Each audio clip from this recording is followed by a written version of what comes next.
Hey, everybody, welcome to Mental Health Matters. This is Tom Duff with St. Louis Counseling, the podcast that breaks down stigma, makes mental health okay to talk about. And we're back again today with the two, I think we call them the two normal guys, right? Or dudes or whatever. But really, normal is whatever it is to you.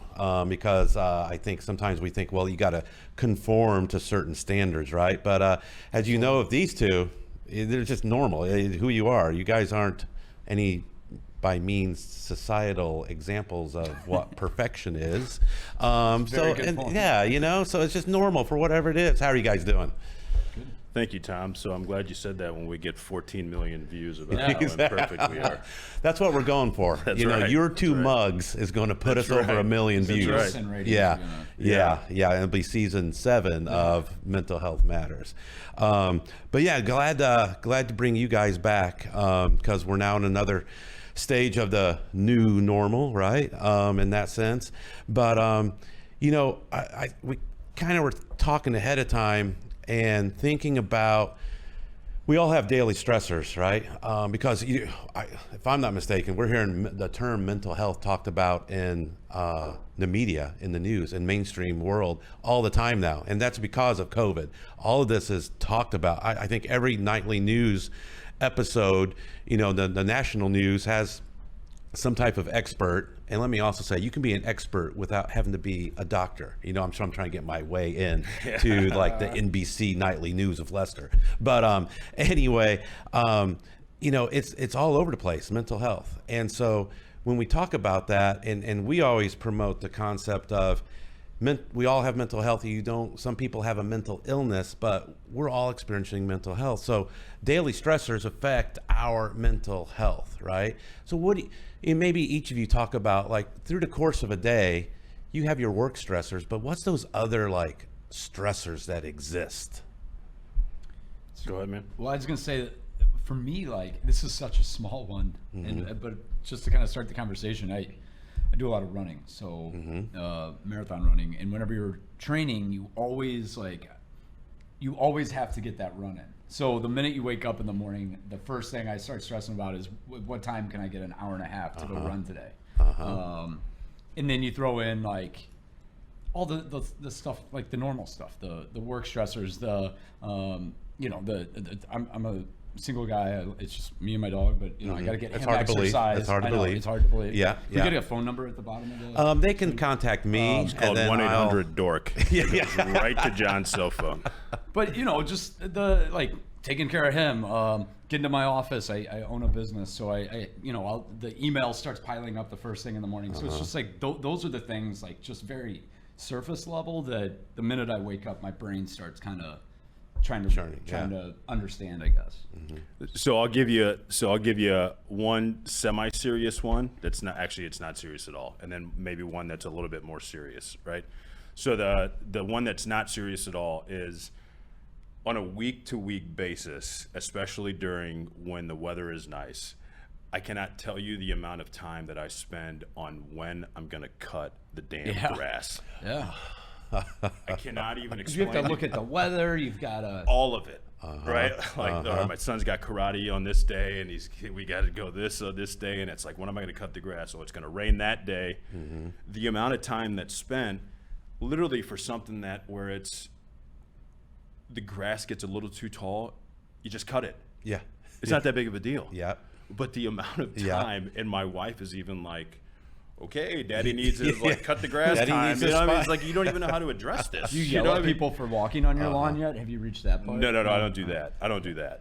That's common. Well, no, you got the poop bags there in case. The poop drives me crazy. Yeah, the poop drives me. And the amount of litter, the amount of crap people throw on the yard. And we live on a street that's not too busy, but it's busy enough. Like the amount of beer cans and beer bottles and cigarette packs. And not even yours.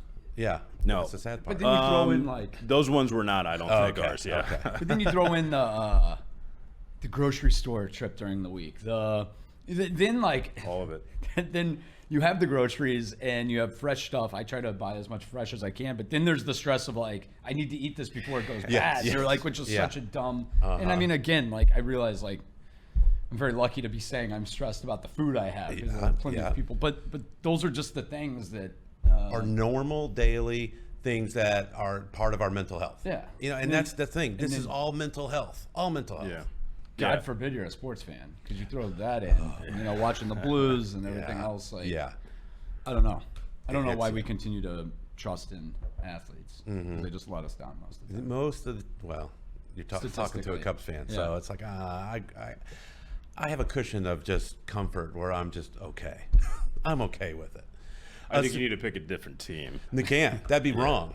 That'd mess me up. I'd feel I would be betrayal. That's like a hypocrite if I went to a different team.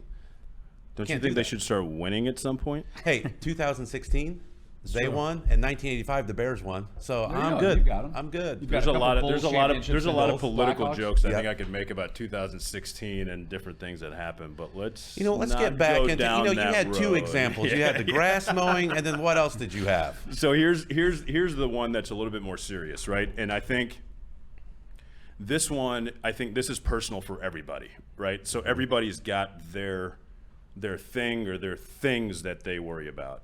And so for me, it is, I've got a history, unfortunately, with some things that I've kind of have to deal with and whatnot, right? And for me, it is about making sure that I break that cycle of insert whatever word you'd like to use, right, with my kids. And so it's like this balance, I think, and I think everyone can kind of relate to this if you have children or if you're in a relationship. It's this balance between being selfish versus selfless, right? Especially during this time where it's like, look, we all need a little bit of time by ourselves, but we also need to spend time with the people that are in our families or the relationships we have, right? And when you have young children, it's a constant reminder that they don't know any better, right? They don't know that mom and dad, okay, just need a couple minutes right now. They just know what a 7-year-old knows. And so it's that constant battle of, look, I never want my children, right, without getting too deep, to kind of be in the same position that I was in, right? But at the same time, right, there's this balance between you can't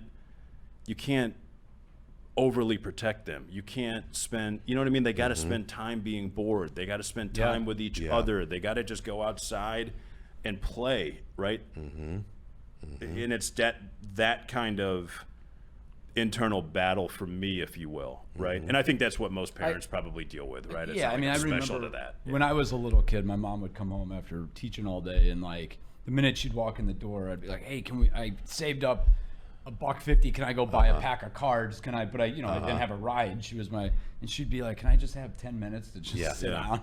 Seriously, 10 minutes. And if I gave that to her, and then I asked, it was great. Like it was, but I didn't appreciate that or understand that until I've gotten older. I think building off of that, like, a stressor that we're all experiencing right now is the world coming back to life. We were talking about on the way in, like, I don't know how to. Like, for a year I did nothing, and now there's all these opportunities to do things, and it's like I want to say yes to everything because I don't want to feel like I'm missing anything, but then next thing you know, you're like, every night of the week you're doing something, and so that's exhausting and stressing. And you fall into the same trap. That's the trap we were in before COVID, right? I mean, are we going to learn or are we not going to learn? That's the trap. Yeah, right? and when you think about those thoughts you guys were just talking about is the stuff that enters our minds every single day. We're thinking about it. We're dealing with it. It's all related to mental health. It has nothing to do with a mental illness, right? It's just about the normal struggle. So when you see all these media flashes of we need to talk about mental health, we need to be able to just have these discussions. This is it right here. This is the example. It was cool. Last night I was watching some of the NBA games, and I saw on the ticker, the bottom where they'll have the scores, and, who had. They were running a message like the NBA. I think because it's mental health awareness month. They were running a ticker with like a 1-800 number you could call if you were experiencing anything or whatever. So I thought that was cool. Yeah, exactly. It's nice to see. And I think a lot of that we've talked about Kevin Love in the past. Like he was one of the first guys in the NBA to kind of embrace it and kind of be public about it. So, you know, and we've talked about this a couple times. I think at some point we need, and I don't know how to say this without sounding like an a-hole, so I'll just say it, I guess, is at some point we need to have conversations about these different things, but we also need to start doing more stuff, right? Conversations are great, but there actually needs to be action also at different stages for different people. People are at different places, right? Obviously. But one of the things that we've got to do also is change how we look at this. We start talking about mental health, and then automatically, I'll just speak for myself, it just always has somewhat of a negative connotation to it, right? It's heavy. It's always heavy. It's always negative, and especially now, you know, you hear it on the news or you hear people talking about it, and maybe even people who are watching this, right? It's got a negative connotation to it, and that's got to change, because when John's talking about running, when someone's talking about physical health, nobody ever says, "Ooh, man, like, oh, that's mental health." It's like, yeah, the guy's taking care of himself. Yeah. She's taking care of herself. Whatever. Yeah. Right. Yeah. Why is this any different? It feels different, right? But I think we need to start talking also about so many of the positives of this to change just kind of the feel of how this thing is, right? It doesn't have to be this heavy. I was gonna say, like, to the stressors and the gateway, almost those stressors. For me, the stressors are a gateway to my mental health. Like, I will feel, a couple weeks ago, I mean, I'm still kind of in the middle of it. We're trying to hire a few people, and whenever I hire at work, it consumes all my time. We're a small company. And so I can directly tie my mental health to when I'm when I'm hiring, I'm like, I get anxious, I can't sleep, so it just kind of is that gateway for me to the like anxiety and like almost panic attacks starting. Not in the like, probably like very mild case of panic attacks, but I'm feeling it for sure. Yeah. Well, you know, and you think about how you talked about that ticker at the bottom of the screen during the games, right? That's like a step in the right direction, right? So it's one at person least calls. there. It's at least there that it's actually there. So it's like that's some action, to help. And then who's, you know, predominantly, right? You don't want to stereotype men and women, but mostly probably guys are watching the NBA, right? And you can even break that down cultural, you know, who's watching it. And then that's getting the message out, you know, and then maybe if the NBA is endorsing something or the NFL, MLB, whatever, then it's maybe in the right direction. And then when you think about, you know, as you were talking, I was thinking about commercials, right? And so you see some of these commercials for, everything from, you know, helping males perform better and it's about, sometimes even that's phrased in a way that if you do this, if you take care of this, you know, you'll feel better with it could be diabetes and all that. But mental health, some of the commercials you do see still has that if you're feeling lonely, if you're feeling this, and it still has a stigma around it. So instead you could flip it to be more about, hey, if you want to feel better about your day, if you want to feel energized, go talk to a counselor, you know, a whole different realm. So as you talk about that, it makes me think about the vibe that's out there still. We were talking last night, and don't worry, I won't share your big idea, but that's right. You know, it's like we all put so many things, like we all, not all, but a lot of people will go to the gym, they'll read, they'll eat healthy, they'll do all these things, but when it comes to the mental side of it, a lot of us just were never taught to take care of that side of things. Not at all. And if you've experienced anxiety or depression or any of that, or just not knowing how to deal with stress, I mean, it's debilitating. Yeah. You know, and the thing is, both of you could speak to this much more than I can, because you're both professionally in positions where you have to hire people, right, and whatnot.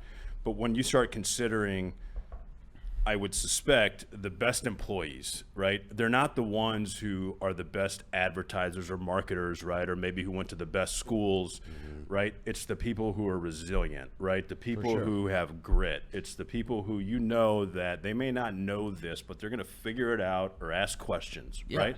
So why don't we teach that to our children, It just doesn't, you know what I'm saying? And when I say it doesn't make sense, I should not be suggesting like I've always thought this way, right? And no one else does, because that's certainly not the case. But as we think about this, it just doesn't make sense why we don't work on this when this is going to help them more than anything else for the rest of their life. I think we are doing it, but in all that's the a fair wrong point. ways. That's a good point. That's really You got to be a superhero. You have to be like, That's a really we good do it in all the wrong ways, Yeah. probably. Yeah. That's a or really just good the point. unrealistic ways. Well, it's like, I remember back to high school, and there was, I think, maybe 1 week, because you had to take health class and all that, and there was 1 week that maybe talked about mental health. Like in health class. In health class, and it was, or it wasn't maybe a week, it was like a chapter that was part of your week. And then the reality is, like, we've been kind of preaching for a while, because, we put therapists inside of schools, and to do the clinical work. But it's like, if we could teach a class inside school in regards to, like, give us a semester to talk about wellness, because you do PE all year round. Well, I was gonna say, I hate to say it, but it'd be a lot more valuable than PE. Yeah. Like, Yeah. I mean, the way PE is now taught in high school, a mental health course would be a lot more valuable, in my opinion. So what Hot I take. so Hot take. I will push back just a little bit and almost say that I think the reason I think it needs to become a part of the curriculum, right? Like So daily meditation or yeah, like I think it so in the sense that when PE is part of curriculum, right? So every day when my oldest son comes home, right, from school, he's always talking about playing outside, he's sweating, right? Even our youngest does that, right? Yeah. It's part of the curriculum. So when they talk about when they're learning how to add, for example, they'll use building blocks. It's physical, right? Yeah. Let's do the same thing with mental health. Let's talk about mental health in some capacity when we're talking about social studies, when we're talking interesting. about math, when we're talking about, so it's a so you've part got of PE life. class, you've got whatever, you've got your mental health class. Right? Yeah. And so, and I kind of use this analogy. Just think of, I remember as a kid, we would have one day a year, which was Earth Day, right? And it was that day, and it Everybody's was like, recycling that. everyone's got to recycle today. Yeah, next right? day they're back to cans on the. Everything is back to normal, right? So I'm thinking, all right, if climate change is, and it is as big of an issue as it is, right? If it became part of the curriculum, then you have people who live a life, right, that is supportive of trying to make the earth a better place. Exactly. Why is mental health any different? If we grow up in an environment where mental health is a positive thing to talk about, then it's never going to be a negative thing to talk about. And you make those connections within, like you talk about PE. So it's important for, like you said, your son to come home and feel sweaty, and what that did. How is that tied into his mental health? How does the PE teacher or the curriculum say, hey, you know what? Not only are you out of breath and your body is sweaty and all that, and you're breathing heavy, you actually, created these endorphins, and you got rid of like all your test anxiety that you have for tomorrow because you're relaxed in that sense. It was crazy building off that. A couple of years ago, I did that run across. No big deal. I ran across the state of Ohio. Ohio, no big deal. Yeah. Anyway, So what did it take you, like 6 days? yeah, 6 days. I know you could have done it in like 5. I don't think I could have done it in 5. no. I think everyone could have done it in like 4. But whenever I got done, I had to obviously I just had to take some time off. My legs were destroyed. Well, soon after that, I mean, strong anxiety came on, and the more and more I learned about it, and we may have talked about this before, but basically I was flooding my brain for all those weeks during training and whatever with endorphins. I think endorphins, endorphins, and then I shut it down, and so it was almost like withdrawal, like the way I understood it. And apparently, it's very common in the Runner's ultra or whatever. Michael Phelps talks about this, and I don't remember exactly what the term is, but it's this basically scenario where somebody is at whatever personal top level they're at. Obviously, for him, it's gold medals in the Olympics, right? Yeah, he's Pretty kind high of at the pinnacle, top. But then to John's point, it's whenever we're there and then we just stop. And it's like, now what do I do to fill my time? What do I do to fill my mental space, and all the emotions, right? I mean, if John is thinking from day one when he wakes up, I got to run today. When that's gone, It's crazy. Yeah. It's got to be filled. That time, that You space miss is it got to be from filled. that standpoint, but there's also literally a chemical thing that's going on too that you're missing, which is just, it's crazy to me. So, And that's what makes mental health side so real, right? Because the chemicals that are inside our body that are making us function, they're affected because you took that away. Yeah. It's not just that you're going to lose muscle tone or things of that nature, or your legs are tight and you're moving. It's actual chemical imbalance that or it has to re-regulate itself. Yeah, and we should also mention for everyone out there the who's listeners out listening, there. for everyone who's listening who is 14 million. exactly like I was, let's say 14 months ago, all right? This is real. The chemical imbalance is real. Whether or not Suvir Dhar of 2019 wanted to accept that, whether or not I believe that I had chemical imbalances, doesn't matter.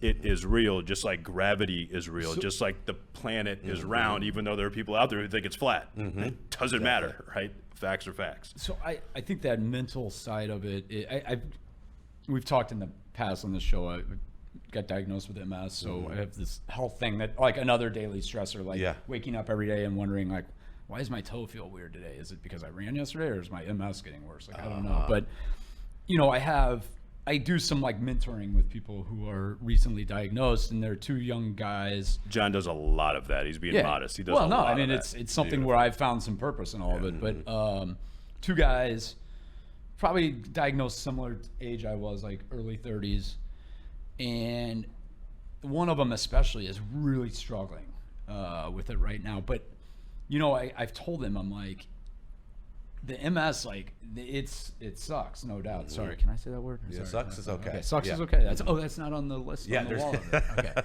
Okay. You know, I think if you ask, can I use that word? I don't think you're supposed to repeat the word. Right, sorry. Again and again.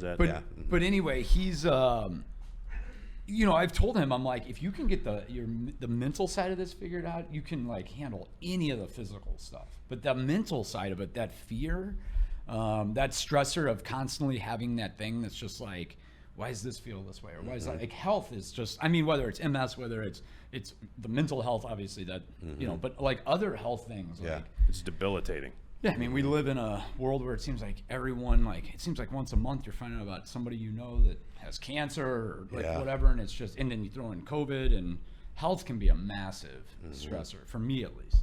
Like, it's been my whole life. Same exact way. I'm the same exact way. I had, I've got back issues related to some trauma and whatnot that recently made the connection, and kind of building off John's point, you know, when I wake up, literally the first thing that pops in my head, How's my back today? Or, like, I start moving and it's like, okay, I can do it today. I can feel it, right? And then for the first 45 minutes of my day, and I shouldn't be saying this because it probably sounds like I'm looking for pity, because I'm not, right? But for the first 45 minutes of the day, Do we have the violin? sound? yeah, that's right. Yeah, We'll put that in later. that's right. It's about getting my back ready with a series of belts and all this crap I got to wear, right? And it sucks. So now we know we can use that word. Yeah, that's okay word. But that's what it is, right? And so everybody has something like that, though, right? And so Yeah, everybody's got their cross they're bearing. so to whatever speak. it is, whatever it is. And so that's why it's so important, though, it gets addressed, right? It's so important it gets addressed. And to your point, I think that's why it's important to talk about these things, because a huge part of my MS my MS healing journey was the mental side of it, and it was finding others who were in the same boat, that were having the same stressors, that I could meet once a month and grab a beer with, and, you know, be like, oh, okay, well, this other person's in the same boat I'm in, et cetera, et cetera. And there's crossover, because there's even people who don't have the same thing, right? So, you know, I have a certain diagnosis which is different from John's, completely different, right? But there's overlap in the sense that there are certain symptoms, if you will, or triggers or whatever that happen to him physically, emotionally, mentally, right? Where I have the same symptoms. And so even though we may not be within the same line of a diagnosis, right, there is still overlap, right? So and that conversation. and there's you a sense of start that. belonging, Yes. right? I mean, And it's those like things talk are really therapy. important. Yeah. Right? Yeah. I mean, it's talk therapy. Exactly. Anytime you can talk through things, it's Yep. Yeah. And you get people that can share, and that's where the beauty of conversation comes in. You know, for every subject we deal with. We talk about race and how you have to start a conversation with one another and the commonalities. Because as you guys are talking, it just makes me think about how do we tie the connection points in, and I'm not saying, always say like, well, that's connected to your mental health as well too, but the recognizing that, or having that ability to say like, man, I bet that affects your mind too, or your heart, or however you want to phrase it, because when you can tie those connections in with grief or with illness or with injury, because you're not alone, and you don't have, and finding someone, sometimes that exactly is like Jon, that owns his business, that has MS, that is the same. You're not going to find that, but like when you can find something where you can share it, that commonality between us makes a big difference. It makes a huge difference. Heat check. Oh yeah, Debbie Heat from check. Wisdom, yes. What I was going to say is, and it's probably the same with both physical and mental health issues, how isolating it can be. Oh. When you're diagnosed, when you're going through it, whether you're the person or a loved one to that person, it is so isolating. So to be able to talk about it and to understand that, okay, I'm not the only one going through this, and there are people out there who really can help and who really care. There's just great solace in that, and just knowing that, because then you realize, okay, we can get through this. I agree, 1,000%. It's like that is so true. That is so true. I like, anytime anybody's dealing with anything, I always encourage, like, for me, at least for me, again, like, everyone's different, but finding other people in that boat is huge. Now, I mean, I guess some people, and everyone has their own style, like maybe it's easier or better for them to work through it, but I don't know. I think there's something to talking and sharing experiences, and hey, what worked, what didn't work, and hey, that doctor's great, or that, like, I don't know, like, why wouldn't you knowledge share? It seems to be a logical thing. I can say this. I mean, I'll probably remember this moment for the rest of my life. But I remember the first session that I had with my counselor, my therapist, who happens to be the same one that Jon sees also. But when she was explaining, I've been diagnosed with CPTSD, right? I'll just say it.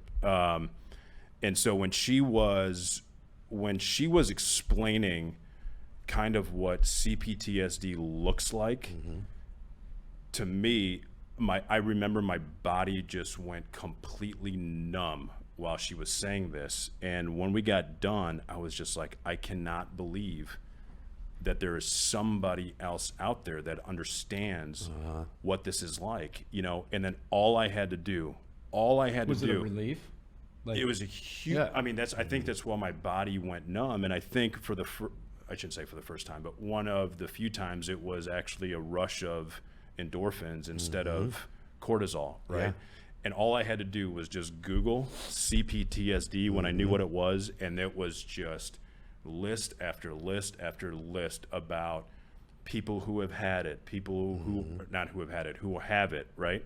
And just reading the comments, again, it just happened again and again and again, and it just you get more and more and more comfortable with it, to the point where I hopefully can be where Jon is, where somebody else is diagnosed with this, and I can say, look, man, I've been there, I can help you out, right? For me, if nothing else, it just gives purpose to it all. Like, I was 100% the why me with my MS diagnosis. What did I do? Why did I deserve this? And for me, it was reframing it. Same here. And I mean, honestly, most of the time now, not always, you have your 6 good days, 1 bad day, but 6 days of the week, I don't know, the majority of the time, I should just say, it's a blessing to me, because it's been a way to like find a lot of purpose that maybe I wasn't finding before. It's a chance to do something bigger than, just living your life and dying one day and, that was it. Like, I think it's a chance to like help other people. And let me just real quick give, I don't know where we are in time wise, but let me just give one real world example as to how this practically looks. Okay. So when I was first diagnosed, I had the same thing. I mean, it was a gut punch, right? This is the way I would explain it. It was a body blow, right? I just did not expect it. I don't know what I expected actually, which kind of whatever. Anyway, so when I started going and dealing with some of these emotions, right, I talked to Jon a lot early on. And one of the questions I had with Jon is, dude, at what point did it stop, right? How much lower does someone have to go until you kind of, all right, I know what I'm doing now and I can start building back up. And how did you do that? What kind of mental space did you get in? And he said so many things to help me, but one of the things that he said is, I just got to a point where I realized that this is a blessing and I can do this to try to help other people, and it's my cross to bear. He said all those same things that he just said, right? Yeah. And it helped to hear that day. And it's not like something the next day where I was like, all right, man, I'm good, right? But I'm getting there, and I can look back without a doubt at this leverage point of this conversation that I had with Franko and say, man, that helped me out. And all it took was one simple conversation. Yeah. That's it. Yeah. You opened yourself up. That's how simple it is. I think it's like this idea, not to like, I'm not saying, like, they don't make, I always say this, like, they don't make movies or write books, or like stories haven't been told through the years of people who have like an easy path, right? Yeah. Like, that's like storytelling 101. So if anything, I was like, my life has been charmed, and it still is. I mean, I'm very, very lucky. We're on a podcast right now. I mean, in air conditioning with coffee. But I mean, I have to stand next to you, but that's true. Other than that, that's a blessing, perfect. though. But that opportunity it created, or trying to just look at it that way, was huge for me. And for me, my mental side of it took about a year for me to wrap my head around that. Plug for my all-time favorite book, Man's Search for Meaning, Viktor Frankl, which we brought up before. But that one, when I read it, it just like everything clicked. I was like, oh, okay, like this guy survived a concentration camp, but still found meaning in life, even though all of his, his family was killed, everybody else, but like he still found purpose in it all. So I'm like, if that guy can do that, like I can try to find some purpose in this. Exactly. And you know what, dude? Franko was Viktor Frankl for me. Think about how crazy that is. Like, just think about it. Hot take. And I'm not, I'm not trying to be like overly weird, right? Yeah. But yeah. Franko read a book, right, that got him where he needed to be. Well, and another buddy helped recommended it to me because I won't say his name, but he experienced hearing loss. And like for him, that was something like, wait, why? I'm in my 30s. Why can I not hear anymore out of this ear? This is the family tree. He kind of understood it. Right? This is the family tree, exactly right? it. This is the family tree. And so everybody that Franko has touched, it branches out, right? And hopefully if I can ever get to a point where there's people that I can help out, there's another family tree. Well, you're doing it right now. Exactly. I mean, and so our 14 million. Yeah, and that's right. 14 million people. And your kids too, like you mentioned your kids at the very beginning. Hopefully, how are you gonna right? be Hopefully, different? that's the goal, right? But that's how. And I don't want to make this overly simplistic because it's not, but it literally was just a conversation with Franko, just like we've been giving each other a hard time since the first time we met. Well, it's just a conversation. building off your And it point started. of like how that's cascading down to your kids. Like I've always said, like I hope my kids look back at me and think that I was closed-minded, because I don't think I am. Yeah. But I think if we can get generationally better and better, like hopefully your kids look at you and they're like, and not hopefully, but maybe they'll be like, wow, Dad should have talked about mental health even more. But that means that they're even that much further they're along much than further you were along. with That's your right. parents. That's called progress. Yeah, that's progress. So, I think these conversations are happening. Again, like Sebastian, if he's watching the NBA, he's going to see that ticker as a little kid, like about mental health at the bottom of the screen. And that seem odd to wasn't him. happening when I was a kid. It seems odd to us, Yeah. but not odd to the next generation. Yeah. But and it's not, like you said, it's not simplistic, but at the same time, when you talk about that very first time, like you figured out, with your therapist, like, hey, this is what it is. And that immediate relief by understanding, like, I'm not alone. There's some reasons on why I'm acting like this, and there's an actual diagnosis, which means this must be really popular, right? In that sense. And then, then it's a journey after that. But right at the very beginning, like that counseling, that discussion, that conversation can, boom, just improve your functioning that day. you know, the minute, and I don't want to be funny about it, right? There's a reason why it's called CPTSD and not severe PTSD, or John MS versus just MS, right? It's not a specific personal thing. These diagnoses aren't, right? And the minute, to your point, the minute you realize that, and it's like, holy cow, this guy, these people, it's going to be, you know, I got a way to move forward, right? Yeah. And so, and that's really important, right? It's really important. And let me just say this: the flip side is that, right? Whatever somebody needs to kind of use to get better, right? It could be running, it could be movies, it could be music, it could be whatever it is, right? For me, I love quotes, right? It's something that I just really like. And one of the quotes that I remember hearing recently was, you cannot actually be strong unless you know what your weaknesses are. I'm paraphrasing. It's something like that, right? And just, again, it's one of those things that struck, and it's like, look, this is a weakness of mine, right? This insecurity that I have and whatnot. If I just address this, then maybe I can be that dad or that husband or all those things that, you know, that I want to be. And it's not like I made mistakes, you know, that you can't come back from. It's not that. It's just trying to want to be better is all it really is. You know, it's just trying to be better. And so, and when you can start doing it, man, there's just so free joy. It's like another weapon You know? in the arsenal too. Yeah. Like if Yeah. you have a Free strong, joy. if you've got your headspace in the right place, like that's just another weapon to go on and do big things. Be a better, be a better human being. Yeah, you know, absolutely. because everybody's at these different places. You know, you see people that live in a very simplistic loft or house, and they're just happy. Yeah, right? get all And that then noise out of here. People say like, oh, don't you want to live in something bigger, or don't you want a fancier car? And they're like, I'm happy. Yeah, you know, that's because the they're ultimate comfortable goal in is their own skin. happiness, right? Exactly. And they're being the best human being they can be, and that should be good enough for them and for the rest of us that we surround them. Yeah, I with. mean, That's it. Mother Teresa died with like $0 to her name or whatever, and she's probably had a more fulfilling life than anyone on the planet. Exactly. So. Exactly.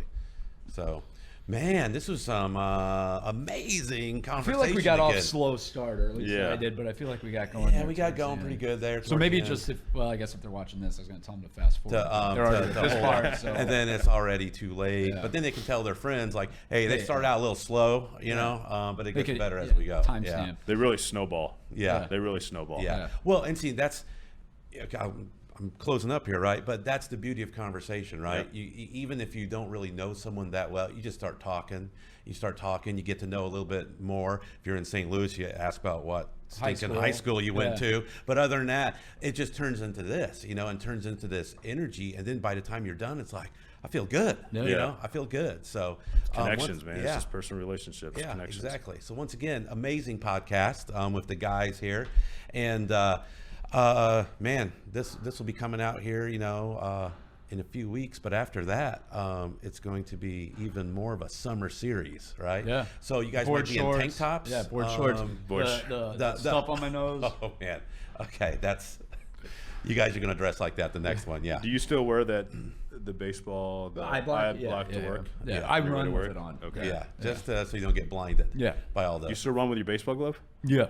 Well, it's in my okay. like waistband. like your fanny pouch. Yeah, fanny pouch like too. the hook that goes on the fanny pouch. Right. Yeah. Right. They all kind of. Yeah. Yeah. Yeah. I Beautiful. look like the old prospector. running Exactly. down the- What about the cap? Any resin on there or sunscreen? Not, yeah, a little. Yeah. Okay. Yeah, you know what? Let me just say about that, because there's the big, scandal yesterday with the Cardinals and everything about supposedly he had the reliever had some stuff on the cap, and then he had to change his hat and everything. So then Mike Schill, Cardinals manager, gets thrown out of the game because he's arguing. So I hear a little, media this morning from St. Louis talking about it, and they're already throwing shade at the Cubs reliever from last weekend. Well, he was touching his cap a lot. I'm like, typical Cardinal fan, not hitting the Sometimes we most get relevant. distracted by all our trophies, Yeah. and our series. Well, pennants this and has been a everything. great podcast. Mental health matters. So, hey, though, guys, if you're serious about looking into this, check us out on our website, stlouiscounseling.org. And as always, remember, mental health matters.